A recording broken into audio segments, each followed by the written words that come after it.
Halo teman-teman, kita udah ada di bab 11. Lanjut yuk baca buku Atomic Habits.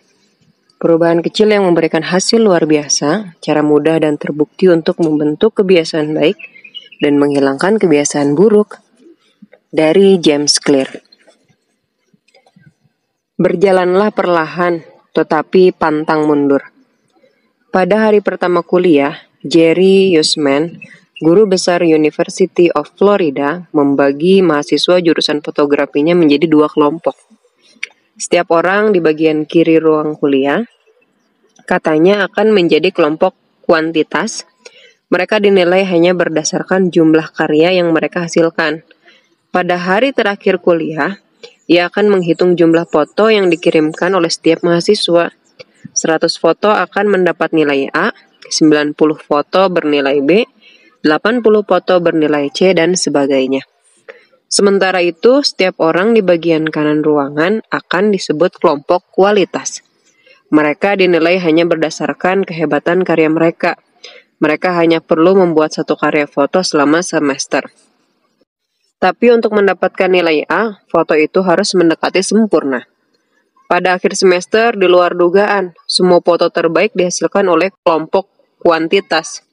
Selama semester itu, mahasiswa-mahasiswa kelompok itu sibuk membuat foto, bereksperimen dengan posisi dan pencahayaan, menguji berbagai metode di ruang gelap, dan belajar dari kesalahan-kesalahan mereka. Dalam proses membuat ratusan foto, mereka mengasah keterampilan, sedangkan kelompok kualitas hanya melamun tentang kesempurnaan. Pada akhirnya, hanya sedikit yang mereka tunjukkan sebagai bukti usaha mereka. Mereka tidak menggali teori-teori yang diajarkan dan hanya menghasilkan foto biasa-biasa. Kita semua terlena ketika mencoba menyusun rencana yang optimal untuk perubahan. Cara paling cepat untuk menurunkan berat badan, program terbaik untuk membangun otot, gagasan sempurna untuk usaha sampingan. Kita terlalu berfokus memikirkan pendekatan terbaik sehingga tidak pernah sampai beraksi. Voltaire pernah menulis, "Yang terbaik adalah musuh yang baik." Saya menyebut ini beda antara emotion dan melakukan action. Kedua gagasan itu terkesan serupa, padahal tidak sama. Ketika Anda in motion, Anda membuat rencana, membuat strategi dan belajar. Semua itu baik, tapi tidak membuahkan hasil. Sebaliknya, action adalah tipe perilaku yang memberikan hasil. Kalau saya menulis 20 gagasan untuk artikel-artikel yang ingin saya tulis, itu in motion. Kalau saya sungguh duduk dan menulis artikel, itu sama dengan action. Kalau saya mencari rencana diet yang lebih baik dan membaca sejumlah buku tentang topik itu in motion. Kalau saya sungguh makan makanan yang sehat, itu adalah action. Kadang in motion ada gunanya, tapi perilaku ini tidak akan pernah membuahkan hasil dengan sendirinya. Tak peduli berapa kali Anda berdiskusi dengan pelatih, kegiatan itu tidak akan pernah membentuk tubuh Anda.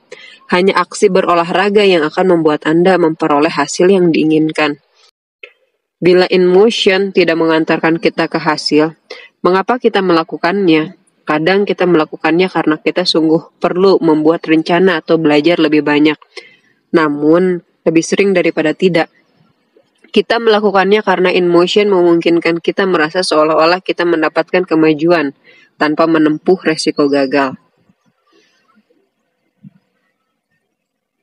Kebanyakan dari kita adalah ahli dalam menghindari kritik. Tidak enak rasanya kalau sampai gagal atau ditegur di depan umum. Jadi kita cenderung menghindari situasi-situasi yang memungkinkan hal itu terjadi. Dan itu alasan terbesar Anda lebih banyak in motion daripada in action. Anda ingin menunda kegagalan.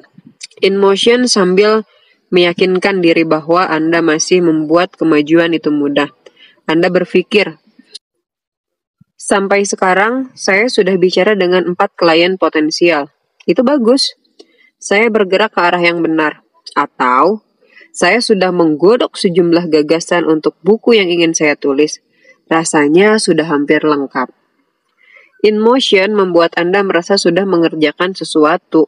Padahal sesungguhnya Anda hanya bersiap untuk melakukan apa yang seharusnya Anda lakukan.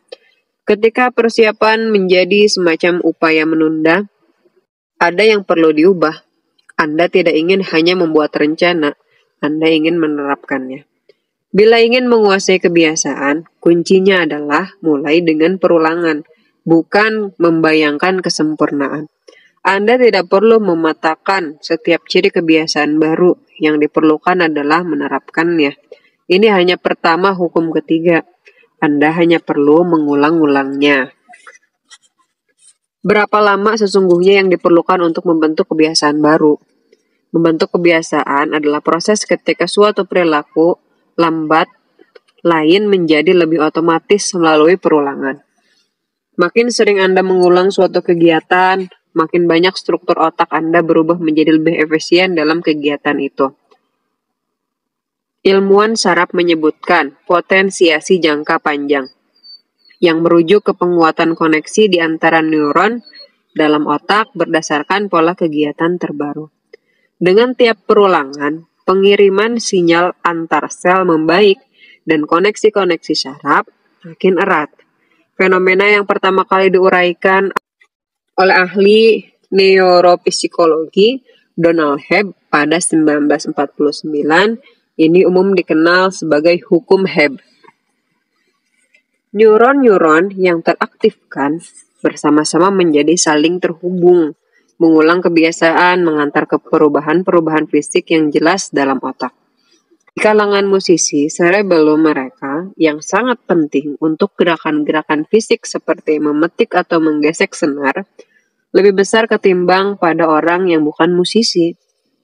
Sementara itu, ahli matematika mengalami penambahan gray matter dalam lobulus parietalis inferior yang sangat berperan dalam komputasi dan kalkulasi.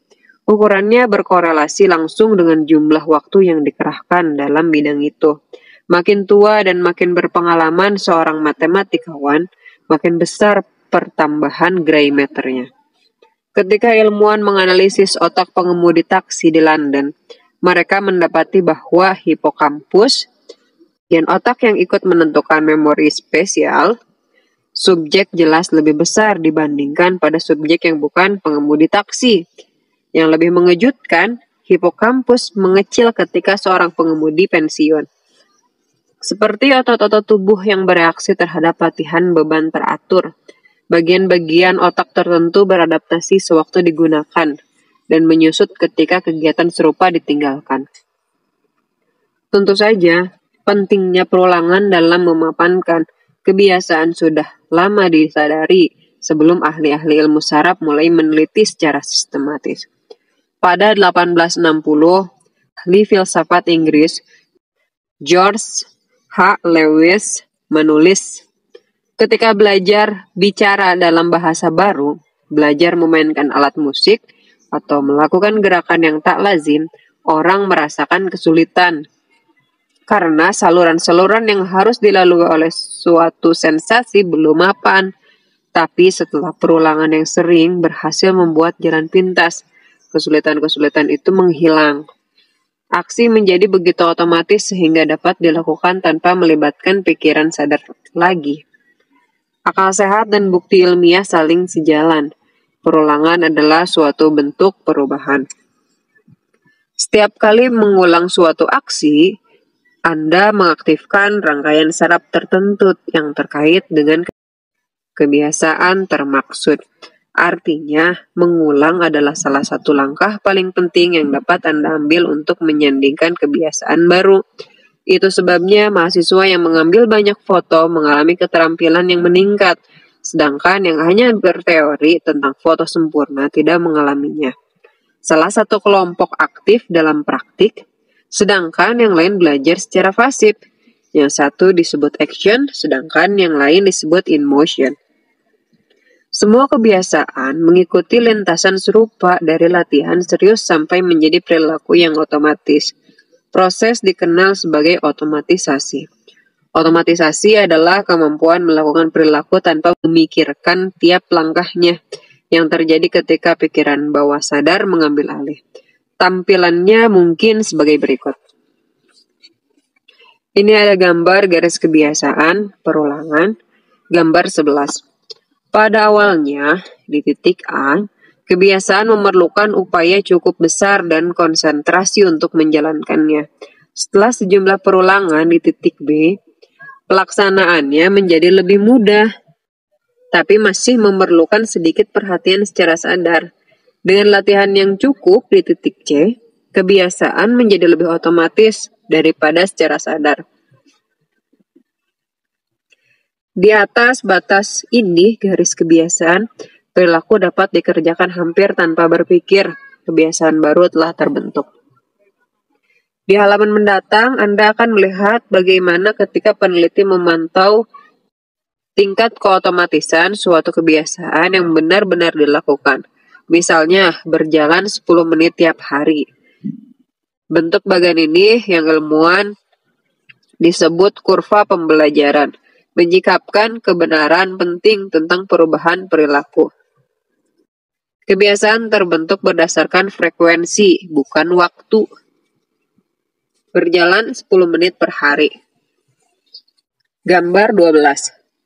Grafik ini menunjukkan seseorang yang membangun kebiasaan berjalan 10 menit sehabis sarapan tiap hari. Perhatikan bahwa ketika perulangan bertambah, begitu pula keotomatisan sampai perilaku itu menjadi mudah dan otomatis. Salah satu pertanyaan yang paling umum saya dengar adalah, berapa lama membangun kebiasaan baru? Padahal yang seharusnya ditanyakan adalah, berapa kali kegiatan baru diulang untuk menjadikannya kebiasaan baru? Yaitu berapa banyak pengulangan yang diperlukan untuk menjadikannya kebiasaan yang otomatis. Tidak ada yang ajaib terkait dengan berlalunya waktu dalam kaitan dengan pembentukan kebiasaan. Bukan masalah apakah itu 21 hari atau 30 hari atau 300 hari. Yang penting adalah tingkat keseringan Anda melakukannya. Anda bisa melakukannya 2 kali dalam 30 hari atau 200 kali. Yang menjadi pembeda adalah frekuensi. Kebiasaan Anda saat ini telah terinternalisasi setelah lebih dari ratusan, kalau tidak ribuan perulangan. Kebiasaan baru memerlukan tingkat frekuensi yang sama dan perlu merangkaikan upaya-upaya yang cukup sukses sampai suatu perilaku tertanam kuat dalam pikiran dan Anda melewati garis kebiasaan. Dalam praktik, tidak terlalu penting berapa lama kebiasaan dapat menjadi otomatis. Yang terpenting, Anda melakukan sesuatu yang diperlukan untuk mendapatkan kemajuan. Entah aksi menjadi otomatis penuh tidak begitu penting. Untuk membangun kebiasaan, Anda perlu melatihnya. Dan cara paling efektif untuk melatihnya adalah mengikuti kaidah dalam hukum ketiga perubahan perilaku, menjadikannya mudah. Bab mendatang akan menunjukkan kepada Anda cara melakukannya dengan tepat. Teman-teman, kita masuk ke ringkasan bab. Hukum ketiga perubahan perilaku adalah menjadikannya mudah. Bentuk pembelajaran paling efektif adalah berlatih, bukan membuat rencana. Berfokus pada action, bukan in motion. Pembentukan kebiasaan adalah proses ketika perilaku mengalami kemajuan menjadi lebih otomatis melalui perulangan. Jumlah waktu Anda melatih sebuah kebiasaan tidak sepenting jumlah perulangan dalam melakukannya. Makasih banyak teman-teman. Aku yang melakukan rekaman ini di atas gunung Tangkuban Perahu. Semoga ilmunya bermanfaat untuk kita semua. Makasih juga untuk penulis James Clear. Jangan lupa teman-teman semua beli bukunya di toko-toko buku terdekat. Jangan lupa juga buat subscribe dan like dan komen biar channel aku semakin maju. Makasih banyak.